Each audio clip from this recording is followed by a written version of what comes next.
Minister Jeff Radebe says the IRP plan for electricity is in its final stages.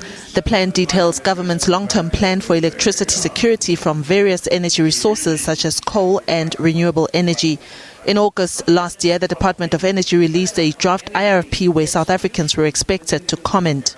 We're at the last end of the IRP. We are ready with the IRP with just final touches. For example, in the next week or so, we'll be presenting a consultation with a NEDLEC in terms of the laws in South Africa, after which we go to Cabinet. So I expect that during the month of March, we'll be able to go to Cabinet to adopt the new Integrated Resource Plan 2019. Yesterday, Patrice Motsepe rejected claims that his company was favored for IPP projects by Minister Radebe, who's also his brother-in-law. Radebe says there is no conflict of interest.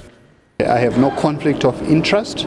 The issues of IPP, there's a competitive, transparent bidding process that is coordinated by the IPP office that reports to Energy as well as to National Treasury. All those projects were in fact approved way back in 2015 by former Minister Tina Johannesburg.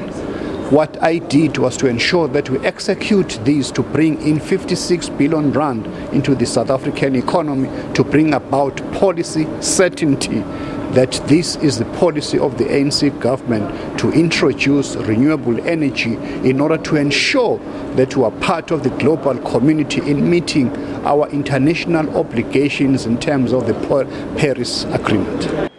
Among the many topics covered at the Energy Indaba is how the continent can transition smoothly to the use of renewable energy.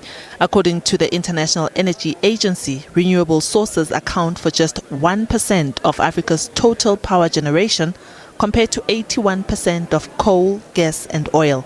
Minister of Energy in Ghana, John Peter Amewu, says it is important to coordinate this transition carefully.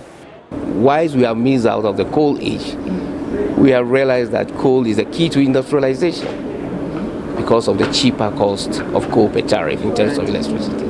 Now the transition that is taking us is at a higher level where the cost is coming more effective and very expensive to the end user. Because the African continent will not be able to afford it, the likelihood of us missing again out in this new transition stage is very high. The Africa Energy Indaba continues on Wednesday. Liabo Setho, SABC News, Johannesburg.